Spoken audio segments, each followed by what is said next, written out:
I've been spending a few days with the Changan Uni-S. Changan is a relatively new brand in South Africa. They came in like in 2025. The Uni-S is was launched earlier this year in 2026. And the Uni-S is the model that they are hoping will really grab the attention of South African buyers, especially families, as it is a mid-sized SUV. But in all, South Africans really love their SUVs. I think the most surprising thing about this car is its price. The entry-level model is priced at 389,900 Rand, which is under 400,000. And then you get up to the top trim level, which I'm in, the CE, and it's priced at 469,900 Rand. So that's well under 500,000 Rand. The Uni-S has three models to choose from. They all come with the same 1.5 litre 4-cylinder turbo petrol engine that produces 138 kilowatts of power and 300 Newton meters of torque.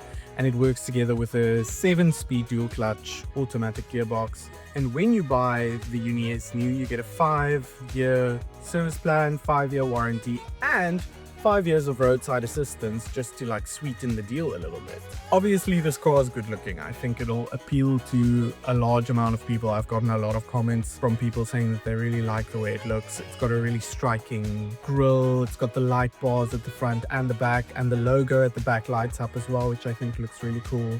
Normally you get 18-inch rims on the entry level and the mid-level car, but on the CE model you get 19-inch alloy wheels, which I think looks really nice. Interior also really minimalist, very modern and stylish. I think what demands your attention is the two screens in front of you. You get a 12.8-inch touchscreen infotainment system and a 10-point-something-inch driver screen, and you get these across the range, so no matter which one you buy. You also won't find a lot of buttons in this car. Everything is mainly controlled through the touchscreen, which I personally find to be a little bit frustrating, but I'll get into that later. The buttons that you do find look really nice though. These window buttons and the door handles are also really cute. I also personally like the clay trim, the clay colored trim in the car. I don't think everyone will like it. I think it looks really good, especially paired with the black and some silver trim as well. I think it looks really good. Then also across the range you get something they call the 540-degree all-round camera system, which basically is just, you can see all around the car with the 360 camera, but then it also adds that you can see underneath the car, and that's how they get to the 540 degrees. And then with the CE model, you get things like the panoramic sunroof that closes automatically when it starts raining. You get an 8-speaker sound system instead of the regular 4 speakers. You get an electric tailgate. And then you get some added safety features like blind spot detection, rear collision warning, and rear cross traffic alert, which are all really handy things to have. Some other really nice features that I like on the car: it's got heated and ventilated seats. I think the heated seats are only in the CE model. You've got adaptive cruise control and lane keeping assist, which is very nice to use in the Cape Town traffic, and it works really well.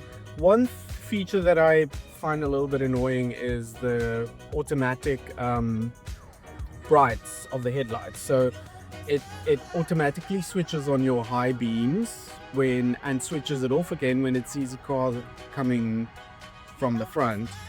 But it's not very intuitive. I've been blinding people at night, and then I switch it off and then it switches it on again. I switch it off and it switches it on again, and I'm just like, I'm sorry. It's not me, it's the car. I've been spending quite a lot of time in this car. I've been driving a lot for work, and it has been such a pleasure driving this car every day. I've really enjoyed it. It's a very comfortable ride, and I find that it absorbs bumps in the road and everything quite well. A few snags that annoy me is that a lot of the features of the car is controlled through the touchscreen only, no physical buttons. And while that's fine, if you're on Apple CarPlay and you want to open the sunroof, or you want to adjust something, you have to go out of the Apple CarPlay and then find on the touchscreen in the system where you have to adjust whatever, and it's obviously distracting if you're driving and you have to go on this touchscreen system. But I mean, over time you'll obviously get used to it because you'll know where things are. And then this test model has a wireless phone charger that does not charge my phone at all. It heats it up quite well, so if you want to cook your phone, maybe that's handy to have, but otherwise it really means nothing. But luckily there's a USB-C port and a regular USB port, so you can plug in your cables and charge your phone like that. The engine is a bit noisy when you put your foot down, but it really isn't that distracting. The fuel consumption is not fantastic. Changan claims that it's 7 liters per 100 kilometers, but I think it'll be more around 8, maybe a little bit more, especially if you're driving in the city, a lot of stop and go. You get 3 driving modes: normal, eco, and sport. I've been driving in eco mostly to save some fuel. Normal is the best, I would say, because it's a nice engaging drive. You can really feel the power of the car. It's very responsive. And then sport is also quite fun. I'm not sure really when you would use a sport mode on a car like this, but it is quite fun every now and again if you want to go through a few corners. So overall, I think this is a really nice option for a family SUV. When you hear the price, you're like, something must be wrong, something must lack somewhere, and I've really tried to find things. And apart from the things that I've mentioned, what I think they've done really cleverly is the surfaces that you would interact with as the driver or the passenger, they all feel really nice. But as soon as you put your hand underneath, like with the parts that you can't really see, you can tell that it's very cheap, plasticky. But I mean, if you never see it or touch it, does it really matter? I don't know.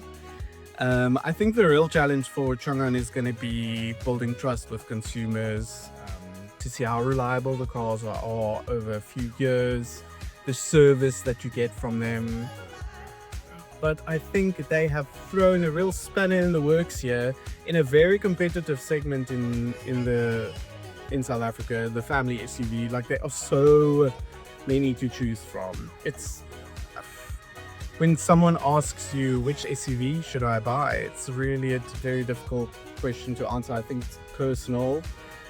So I would say if you are in the market for one, this is definitely one to check out. Definitely one to go try for yourself. But definitely a good option. Priced really well, you get a lot for your money. I don't know what else you would want or expect for this price. You get so many features. It's a lovely car to drive. So yeah, Changan, I'm excited to see what they do in the future.